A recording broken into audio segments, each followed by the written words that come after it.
I'm Stasha Harris, the owner of Magic Fingers Studio.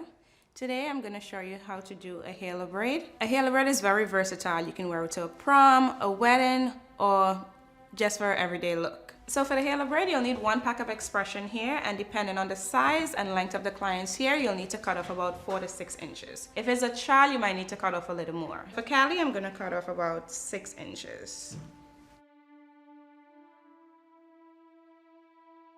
And you'll see why I cut that amount off in a little bit. You need to divide the entire pack of hair in 2 sections. 3/4 in your left hand, and then 1/4 of the pack in your right hand.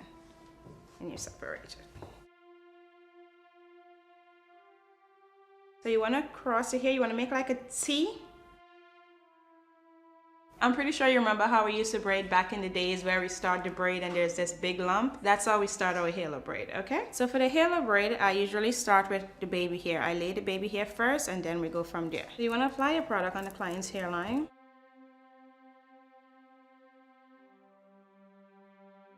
For the baby hair, you're going to comb the hair in the direction in which you want it to go. You want your index finger to follow the comb. You comb the hair and then pass your index finger right behind the comb. You can make little subsections, and you don't want to leave too much hair on the client's forehead, especially if they don't know how to fix their baby hair back. Okay, otherwise they might end up with a fro in a couple days, maybe hours, depending on their hair texture. You don't want the product to be too far in. Remember, I'm only applying it to the client's hairline.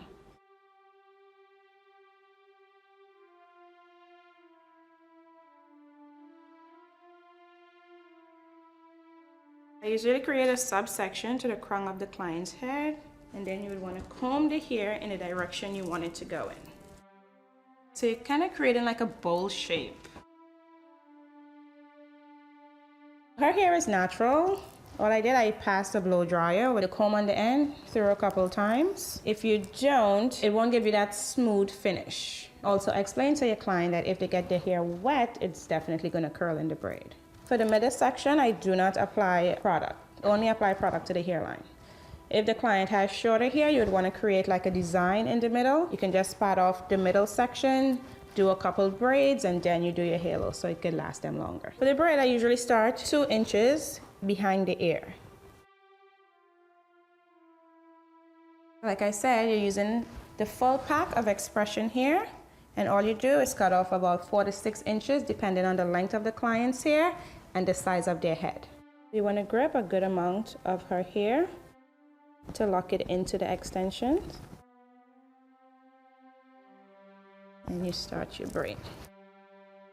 As you braid, you want to comb the hair through with your fingers so it remains manageable.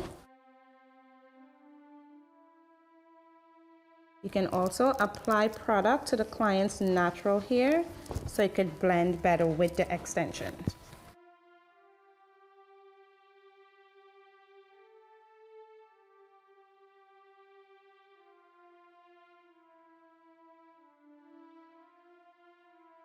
Generally, a halo takes between 10 and 15 minutes, and the price ranges from $45 to $60. And if you decide to add smaller braids in the middle, you can add on $20, $30 depending on how intricate the style is.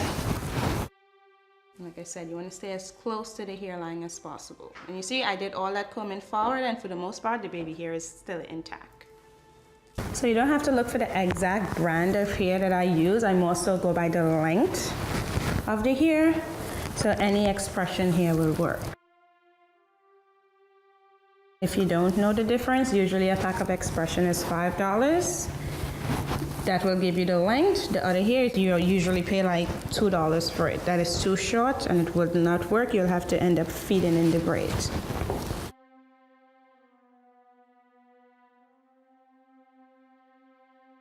So the reason you cut 4 to 6 inches is so when you get to the end of the halo, you don't have too much hair to tuck away.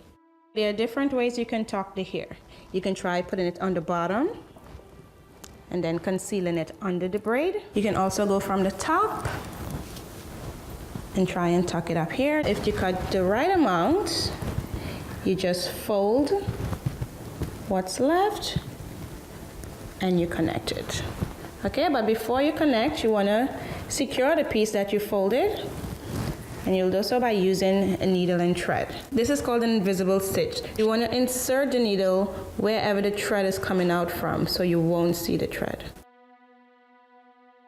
Okay, so now this piece is secure, it's tucked in, and you do that because if you just leave it in the middle and you connect the braid, that piece of hair wasn't tucked away, so it might stick up on the top or it might be sticking out at the bottom. So you want to make sure you secure this piece before you connect both of them. You're also doing an invisible stitch here to connect them. The thread is here, you want to insert your needle right there and go across. The other option would be to use hairpins, but with hairpins move. So let's say the client has an itch and they itch somewhere, the hairpin can move and then it could stick them and cause discomfort or even hair loss.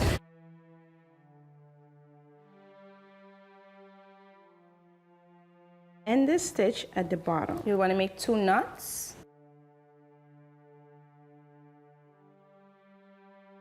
So at this point, you can then go in and fix the baby hair if it moved. Use the tail of your comb to tuck any hair that's out under the braid.